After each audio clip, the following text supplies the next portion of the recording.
Deixa Deus sonhar em ti. Deixa Deus sonhar em ti. Não tenhas medo, é Deus quem te segura. Frei, que bom o senhor estar aqui. Eu fiz questão de convidá-lo, senhor, a participar, porque eu tenho um programa que chama Boa Semente. Esse programa começou, eu e a Luzia, quando começou a Rádio Canção Nova. Então a gente divulgava as palestras do Padre Jonas para poder o povo conhecer mais. Todo domingo começava das 10 ao meio-dia o programa. Que bênção. Então é isso. E agora, depois que eu, dentro da administração, da fundação e da associação, eu quis retornar e recebi esse convite também, e eu escolhi o nome Boa Semente. Então, para mim, é uma alegria estar com o senhor aqui, de estar divulgando essa boa semente. E eu queria começar com o senhor fazendo uma pergunta. Sim. Como que nasceu o seu amor por Jesus?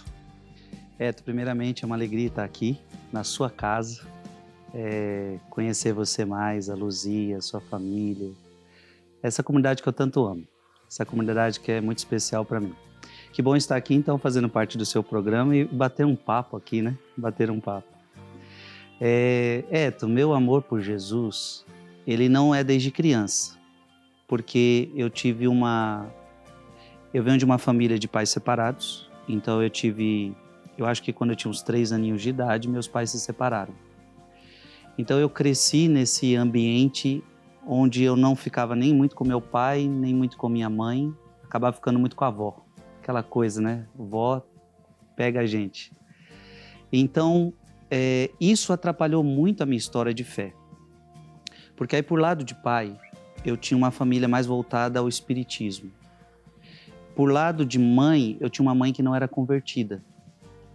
Então, minha mãe se separando do meu pai, começou a viver sua vida de trabalho e de outros relacionamentos. Então, eu não tive uma base católica firme como deveria ser. Então, assim, na minha infância eu não me lembro de ir muito para a igreja, de rezar, porque eu não tinha essas referências. Então, tudo acontece com o processo da minha mãe se converter, porque aí a minha mãe vai se convertendo, quando eu tinha ali uns 10 anos, aí minha mãe começa a se converter, e aí que eu começo a ver ela me chamando para ir para uma catequese, lembrando que ainda antes eu morava com minha avó, cheguei a morar 1 ano com a minha avó. Nessa minha mãe quer que eu volte para morar com ela, e nessa ela está no processo de conversão. Então aí que começa ela me levando para uma catequese, mesmo que eu não quisesse, para uma missa, mesmo que eu não quisesse. E ali começou, querendo ou não, uma história com Jesus. A catequese, a primeira comunhão, as missas, mesmo que obrigado, porque eu não queria ir. Mas é isso. Mas o meu amor por Jesus, então, ele desperta quando eu tenho de 13 para 14 anos. Inclusive, vindo já a Canção Nova e em tantos outros lugares. Participando de realidades paroquiais, foi despertado meu amor por Jesus. Então, eu sempre digo que eu não tenho um momento da minha conversão. Por exemplo, eu fui para tal acampamento e me converti, ouvi tal pregação e me converti, fui para tal retiro e me converti. Não, eu atribuo ao joelhinho de minha mãe, porque ela se convertendo, ela começou a orar por mim. E aí nessa, eu sinto que com 14 anos, desabrochou. E eu fui então para um retiro de batismo no Espírito Santo, recebi o batismo no Espírito Santo com 14 anos e a minha vida, o amor a Jesus só aumentou. Maravilha. E depois dessa, na juventude, o que te chamou mais atenção para o senhor ter essa conversão e chegar aonde o senhor está hoje? Olha, eu vivia no mundo, e o mundo é mentiroso. Eu vivia nos pecados da juventude, eu vivia nos pecados da adolescência, eu era muito rebelde com meus pais, vivia no mundo. E o mundo é mentiroso. O que fez eu me converter foi quando eu fui conhecendo a verdade. Eu acho que isso é com todo mundo, né? Isso é evangelho, a verdade. Conhecereis a verdade vos libertará. Então eu me lembro que como eu fui participando da catequese, como eu fui indo para a missa, e como eu fui participando dos acampamentos, da Canção Nova, da minha paróquia, tal, eu fui ouvindo a verdade. Essa verdade foi abrindo meus olhos. Então, por exemplo, eu chegava aqui na Canção Nova e falava que determinada realidade era um pecado. Opa, esse pecado eu tenho.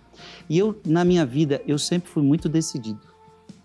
Então, quando eu descobri que eu estava no pecado e Deus estava falando comigo, na hora eu mudava. Na hora eu me esforçava para mudar. Então, eu me lembro que em tudo na vida eu sou assim. Eu sou decidido. Então, se eu estou fazendo a coisa errada, se eu estou no pecado, então bora mudar. Claro, muita coisa não foi fácil, mas com muita constância, muita confissão, muita ajuda de outras pessoas, eu fui pouco a pouco. Não é um processo do dia para a noite, né? Eu fui pouco a pouco sendo aquilo que Deus queria que eu fosse. Frei, hoje, eu com 75 anos de idade, quando o Padre Jonas faleceu, eu fiquei bem perdido. Eu queria fazer uma pergunta para o senhor. Ser jovem, eu sei, porque a minha juventude é muito mais antiga do que a tua. Sim. Mas o senhor mexe com muitos jovens hoje. E que Deus está me falando muito forte é com toda essa idade que eu tenho, que eu assuma e comece a trabalhar com os jovens. Que fantástico. E eu estou disposto a isso. Então eu queria perguntar para o senhor, qual é o remédio para o dia de hoje para a juventude? A juventude de hoje, ela está bem perdida.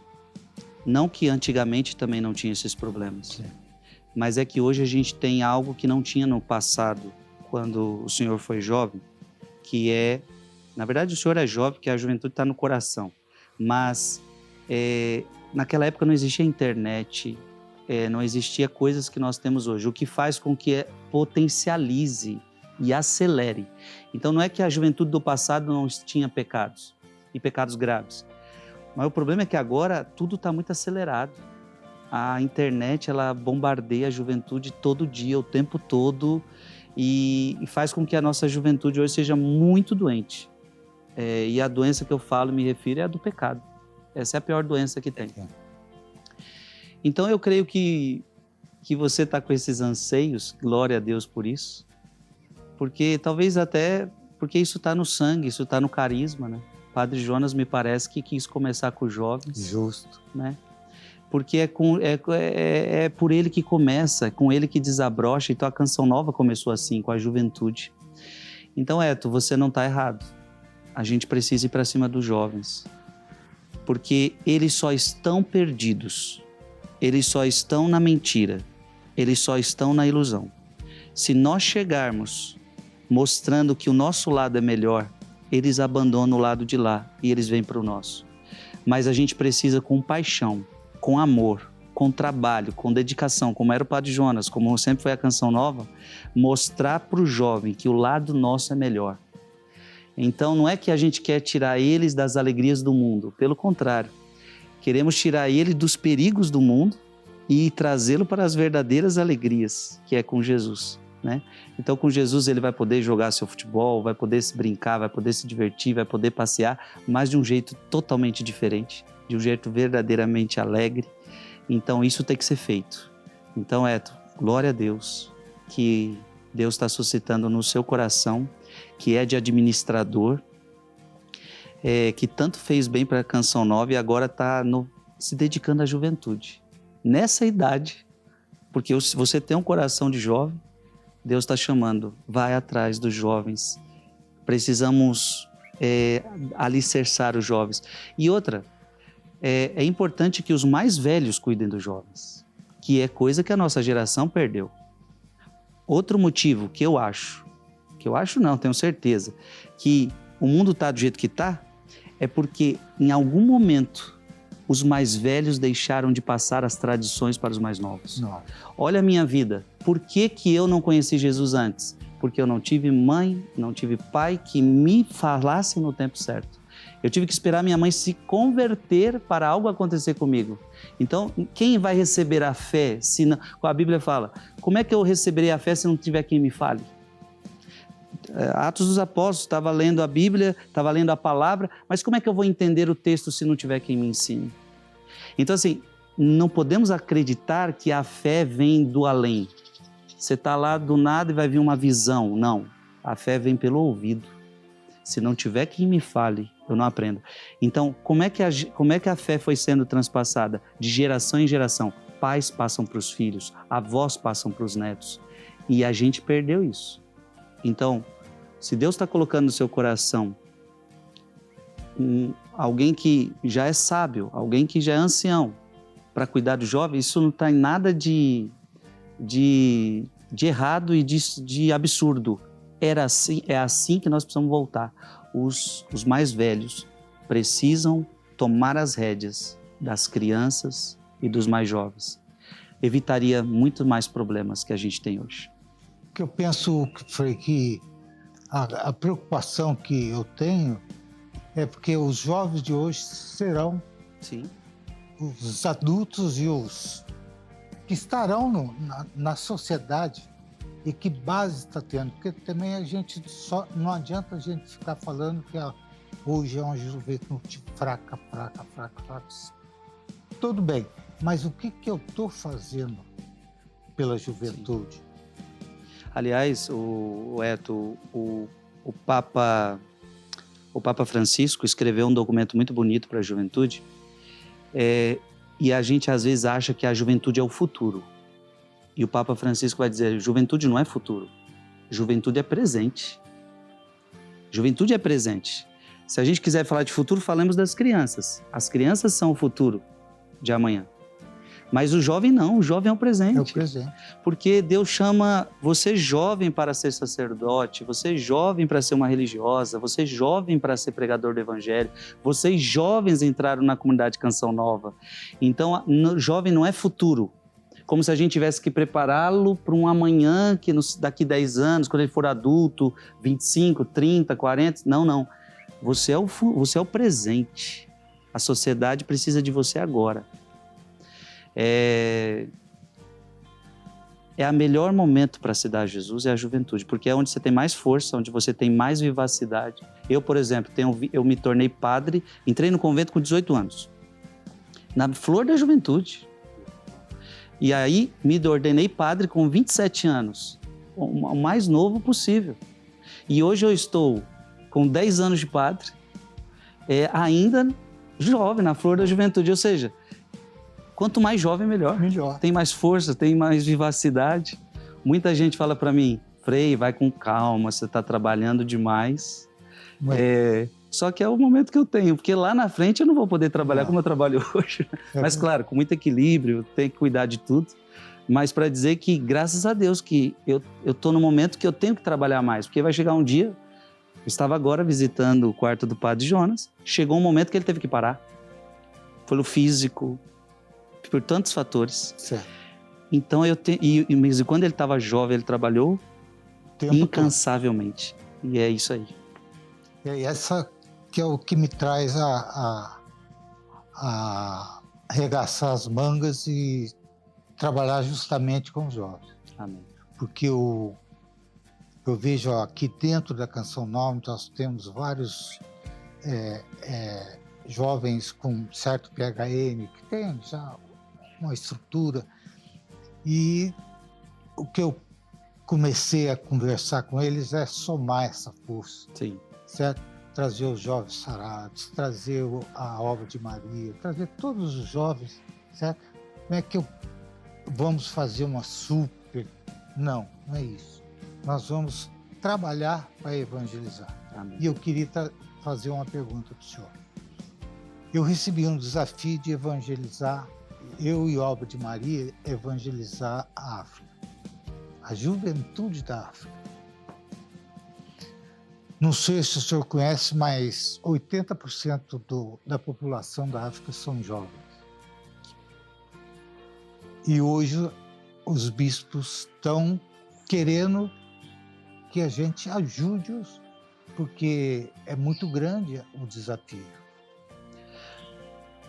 Então, penso eu, seria assim, a gente contar com, além dos jovens, nós temos que contar também com a sabedoria de todos agora, nesse momento, porque é muito desafio. Sim. Como diz Dom Odilo, eu conversando com ele falou assim, agora é o momento, não deixa para depois. Sim. Certo? Então eu vejo que para nós é importante isso e esse apoio. O senhor acha que a igreja em si está aberta para que a gente possa chegar e... Eto, assim, o ir para a África é simplesmente obedecer a palavra de Jesus. Ide por todo mundo e pregar o evangelho a toda criatura. Então, isso é um mandamento de Cristo, que o senhor está cumprindo. Quando o senhor vai para a África, quando vai para Portugal, quando vai para a Espanha, quando vai para os Estados Unidos. Outro detalhe que eu queria aproveitar essa sua pergunta, Eto, eu acredito muito que o Brasil vai ser uma fonte de inspiração para outras nações. Algo me toca na aparição de Fátima, quando Nossa Senhora aparece para as 3 crianças, e Nossa Senhora diz na língua portuguesa, portanto a nossa língua. Eu acredito que a mensagem de Fátima é para quem fala a língua portuguesa, porque se eu estivesse lá e pudesse ouvir Nossa Senhora, eu estaria entendendo o que ela estaria falando. Então foi para a minha língua, foi para a nossa língua. E lá ela disse algo interessante, em Portugal a fé não vai esfriar. Eu acredito que essa profecia também é para o Brasil. Eu, por exemplo, hoje faço parte de um movimento que eu estou, até hoje eu não entendo, de rezar com milhares de pessoas na madrugada. Estou gravando no período de Semana Santa esse programa com você. E nós chegamos a praticamente 1 milhão de pessoas rezando na madrugada no Brasil. Isso só pode ser um movimento do céu, um movimento de Nossa Senhora, um levantamento do despertamento de uma fé no Brasil. E eu tenho certeza que isso vai se espalhar para o mundo. E já está se espalhando, como você está me fazendo essa pergunta, já indo pensando em ir para a África. Então, primeira coisa, ide por todo mundo. É só um cumprimento da palavra de Jesus. A igreja nunca pode ser contra isso. A igreja nunca pode ser contra isso. Ela, pelo contrário, tem que incentivar. E ela incentiva. Segundo, creio que o Brasil, de fato, tem que sair mesmo. Porque um dia, Portugal nos evangelizou. Eles que trouxeram a primeira missa para nós. Eles que trouxeram os padres para nós. Agora, eles estão precisando de nós. Essa é a verdade. A Europa está precisando. A Europa está devastada em nível de fé. Em nível de fé, decréscimo. Então, assim, eu creio que o Brasil vai ser uma fonte para o mundo. Se a fé não vai esfriar em Portugal, eu também acho que não vai esfriar no Brasil, e o Brasil vai levar essa fé para o mundo.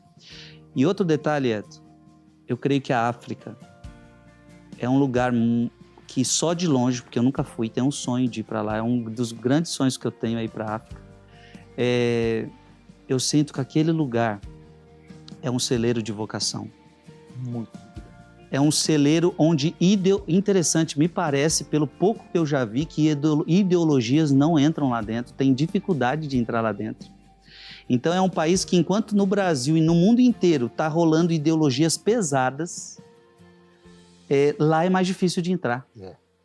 Lá o povo tem uma... Aí o que me parece é que é um povo de tradição, é um povo de origem. Então, como a gente partilhava aqui, o Brasil e o mundo está perdendo as suas tradições, está perdendo o respeito dos mais velhos, está perdendo as tradições dos antigos. E para esse povo da África, me parece que as tradições são sagradas. E aí, meu querido, se você guarda a tradição, você guarda a fé. E você tem um coração aberto para Deus. Talvez uma coisa ou outra se desvie, talvez uma coisa ou outra eles se percam, como em todas as culturas, mas se chegar o verdadeiro, o evangelho verdadeiro, eu tenho certeza que eles abraçam. E o pouco que eu vejo, dá para ver que é um lugar onde o povo quer Deus, o povo está aberto, o povo está sedento. Louvado seja Deus. É isso que Deus coloca no meu coração, confirmando tudo que o senhor fala. E para finalizar, eu queria fazer mais uma perguntinha. Sei que o senhor tem vontade, mas quando o senhor tiver disponibilidade, o senhor me avisa? Claro. Eu já estou avisando. Eu gostaria muito de ir para o ano que vem, já que minha agenda ainda não está pronta. Estou gravando esse programa em 2024.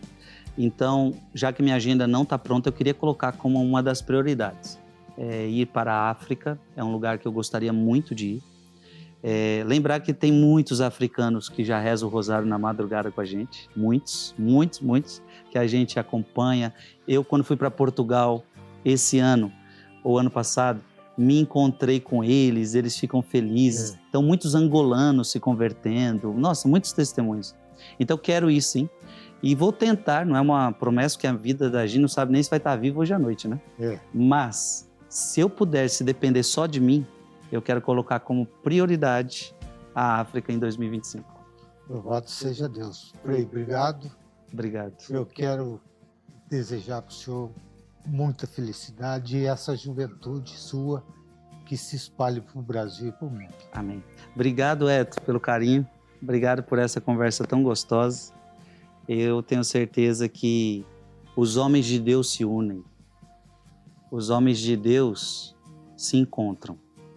E isso vê desde a Bíblia. Os homens de Deus se encontram, desde o Antigo Testamento, né? Até o Novo. Os homens de Deus vão se encontrando. Porque se acontece assim, na verdade o diabo que copia Deus, não é Deus que copia o diabo. É o diabo que copia Deus. Então, assim como os maus se encontram para fazer as coisas terríveis que está fazendo, só que aí a gente sai perdendo, porque o diabo é o que copia. No fundo, é os homens de Deus que tinham que se unir e para fazer barulho neste mundo, para evangelizar este mundo. Só que aí o diabo é mais esperto, vai na frente, por isso que a Bíblia fala, os filhos das trevas são mais espertos que os filhos da luz. Enquanto a gente fica se dividindo, a gente não quer estar junto um com o outro. Então, uma coisa que eu quero louvar a Deus de tudo que você partilhou aqui, é que você é canção nova, mas se une a outros carismas. A obra de Maria, aos mensageiros e a tantas comunidades que vocês abraçam. Juntos nós somos mais fortes, juntos nós fazemos mais barulho e nós precisamos disso. Porque esse negócio de sozinho, meu ego, vamos lá sozinho, vamos fazer, isso aí não resolve nada. Tem que se unir. Jesus enviou de 2 a 2 já para mostrar isso. Se unam, porque juntos vocês são mais fortes. Então, alegria saber. Antes de terminar, você sabe que quando eu descubro minha vocação, que é para ser padre, qual foi o primeiro lugar que eu fui? Canção Nova. Foi aqui. Foi aqui que o padre Edmilson, que foi o que muito me ajudou, ele logo pescou o peixe para ele, né? Tá certo? E lógico, eu amava a Canção Nova, porque eu vinha para os acampamentos. Então eu também pensei que aqui seria o meu lugar, meu carisma. Mas, à medida que eu fui vindo para os encontros vocacionais, já estava no 5º, já era para tomar a decisão já. Eu fui vendo que eu tinha que entrar numa forma, eu tinha que entrar no carisma. E por incrível que pareça, eu senti que não era o lugar que Deus me queria. O padre Edmilson queria. Ele ficou triste quando eu disse que não. Mas alguma coisa me dizia que não era. Parece que não era o meu lugar. Claro, na minha inocência eu dizia assim, vocês são um carisma para rádio e TV. Eu não quero nem rádio nem TV, eu quero ficar escondido. Foi aí que eu descobri. Quando eu descobri isso, fui procurar outra comunidade, acabei achando os carmelitas, me apaixonei. Foi aí que eu descobri que, na verdade, eu queria ser religioso, que é o que eu sou hoje. Uma vida de monge, praticamente. Não que a gente fique enclausurado, mas uma vida mais de interioridade. E Deus foi desconcertante comigo, porque eu disse que eu não queria nem rádio, nem TV, e hoje é o que mais eu... hoje é o que mais eu tô. E na Canção Nova, era aí que eu queria chegar. E na Canção Nova. Ou seja, não é que eu não estaria na Canção Nova, mas seria de outro jeito. Então hoje eu me sinto Canção Nova. Para mim é o meu carisma irmão, assim, que eu amo. Então é uma alegria estar aqui, é uma alegria conhecer de perto os cofundadores da Canção Nova. O Padre Jonas, que muitas vezes vinha aqui também, eu pude o abraçá-lo, receber sua bênção tantas vezes. Obrigado. Obrigado pelo que vocês fizeram para o Brasil, pelo mundo e continuam fazendo. Eto, foi muito boa a nossa conversa, a nossa partilha. E para terminar, peguei aqui já um violão. Vou cantar uma música. Vamos rezar com esse povo que está escutando a gente. Porque essa música também é Deus falando conosco. Essa música fala de chamado. Essa música fala, pescador de homens eu vou fazer de ti. Deus nos chama para ser pescadores de homens. A Canção Nova é uma grande pescaria. Querendo ou não, me pescou. Querendo ou não, lançou várias redes para me pescar. Obrigado. E a gente precisa continuar pescando. A gente precisa continuar pescando. Pescador de homens, farei de ti. Te conduzirei ao reino do meu Pai. A face do Pai é esta que olhar para ti. Pois quem me vê, vê o Pai. Simão, filho de Jonas, tu me amas. Sim, Senhor, tu sabes que eu te amo. Simão, filho de Jonas, tu me amas. Sim, Senhor, tu sabes que eu te amo. Simão, filho de Jonas, tu me amas.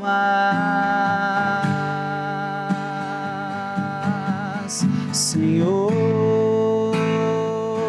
tu sabes tudo. Senhor, tu sabes que eu te amo. Senhor, tu sabes tudo.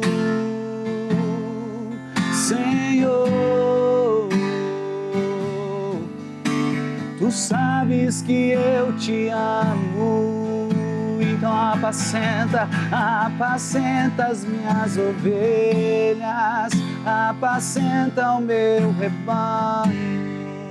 Apacenta os meus cordeiros, apacenta as minhas ovelhas, apacenta as minhas ovelhas, apacenta o meu rebanho, apacenta os meus cordeiros.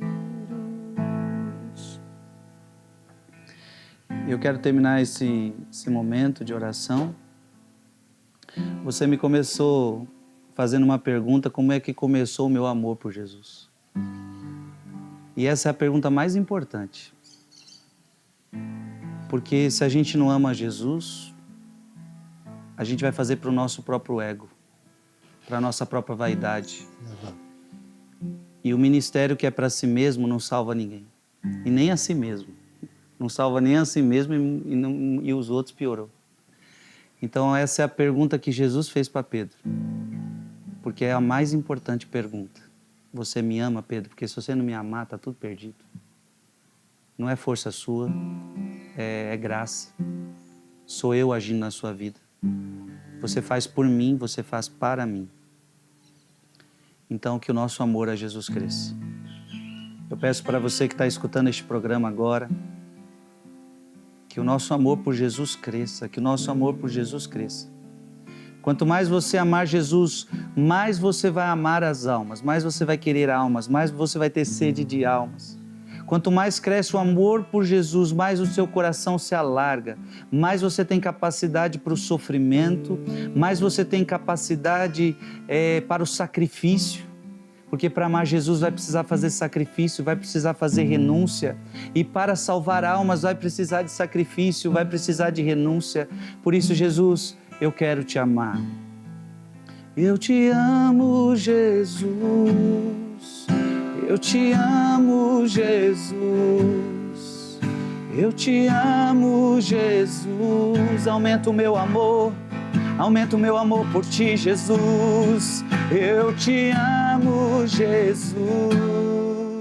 Eu te amo, Jesus. Eu te amo, Jesus. Que Deus abençoe você que escuta este programa. Que o nosso amor por Jesus cresça cada dia mais. Em nome do Pai, e do Filho, e do Espírito Santo. Amém. Amém. Eu vou